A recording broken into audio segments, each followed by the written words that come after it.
Hey guys, tutorial lang kung paano nga ba mag-install ng old applications sa ating Android 14 and above nang hindi kinakailangan ng root access or ng laptop or PC. Example, itong Huawei Manager. Install. App natin installed. This app isn't compatible with your phone. Ganon din dito kay Flappy Bird.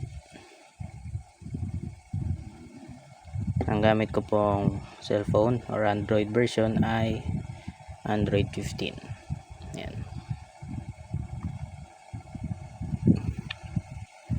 So, ang una syempre kailangan natin ay yung application na gusto nyong i-install. Make sure lang na yung pagda-downloadan nyo ay trusted na mga links. Then, ang gawin natin, i-rename natin to para maikli lang siya. Gawin natin HM10.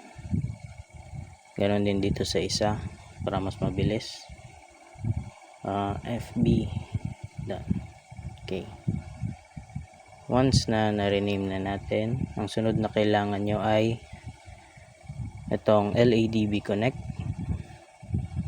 Dito nyo madadownload yan sa Play Store. Search nyo lang LADB. Then lalabas to. Yung pinakauna, free version. I-download nyo po yan. Pag na-download nyo na yan, ang isa pang kailangan natin ay yung command line para ma-install. Ito ang kailangan nating command line, adb install bypass low target SDK block. Tapos itong nasa baba na nakasulat, yan yung path papunta doon sa application na i-install nyo. For example, ito, click nyo na matagal para makita nyo yung path. Click more, tapos details. Kung makikita nyo, ito yung path. Storage emulated 0 download hm10.apk. Punta tayo dito, edit nyo lang ito kung ano yung sa inyo. Bali hanggang dito, hanggang dyan sa slash. Sulat nyo lang storage, copy nyo yung sa inyo, slash emulated, check storage emulated. Then dito guys, make sure yung mga capital ng bawat word na yan ay tama din. For example dito, download, capital yung letter D, dapat ganun din ang ito-type nyo dito. Bali, emulated /0 capital D, download. Then, yung sunod is yung name na ng application nyo. Sa akin, hm10.apk. Yan. Ngayon, pwede nyo nang i-copy ito. Ayan.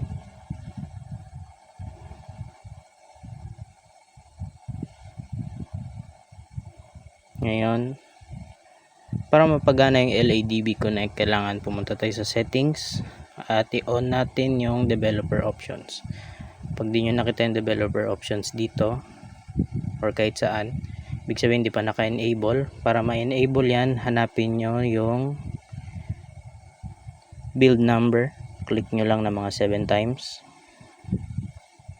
para maganito. Then type nyo yung password nyo ng phone at you are now a developer. Then punta lang tayo ulit dito sa system, sa pinakababa, developer options. Click nyo yan. Okay na yan.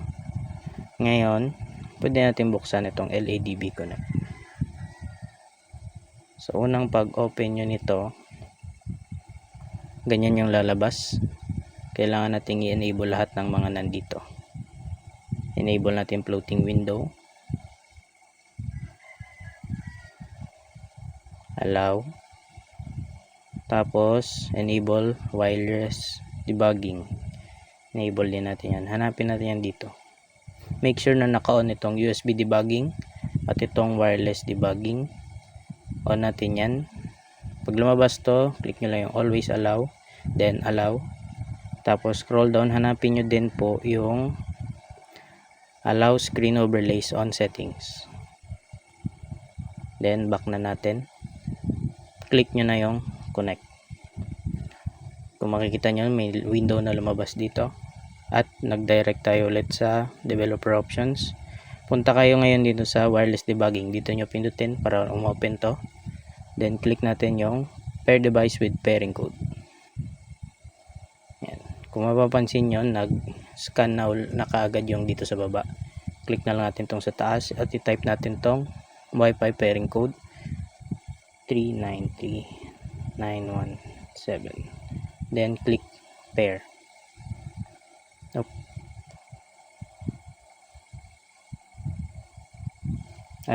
Mali pala ako. 917 pair. Yan. May ads. Close lang natin yung ads. Then once na nandito na tayo, ibig sabihin pwede tayo mag send ng command.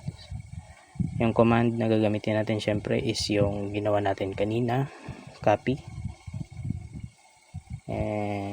Yan. Then ipe-paste lang natin siya dito. Paste, then send.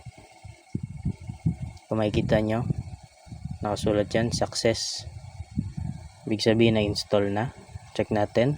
Ayan na siya. Then yung isa pa nating application na gustong i-install ay yung Flappy Bird, which is pinalitan ko kanina ng pangalan ng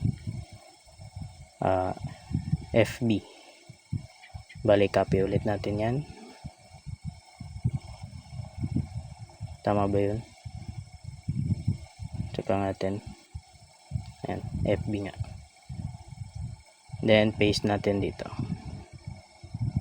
Send. Okay na. Ngayon, subukan nating i-open. Continue. Oops. Open ulit. Okay. Huwag nyo nang i-check for update kasi nga wala namang update yan.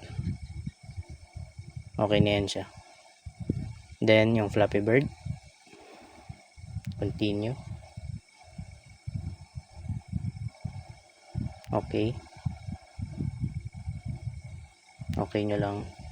Okay na.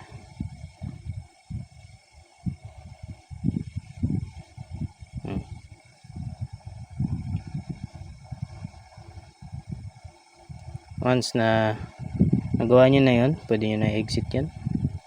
Okay lang kahit uninstall nyo na yung application na yun and off nyo na ulit itong wireless debugging. Off nyo na yung USB debugging. Okay na yan. Kahit i-off nyo yung developer options, pero hindi ko na gagawin ngayon kasi nga magre-restart pa siya. Pero okay na po yung application. Kung gusto niyo naman ng tutorial kung paano magtanggal ng mga applications na hindi kayang i-uninstall or hindi na rin ma-disable tulad ng Palm Store dito sa ating Tecno and Infinix, comment lang kayo. Thank you.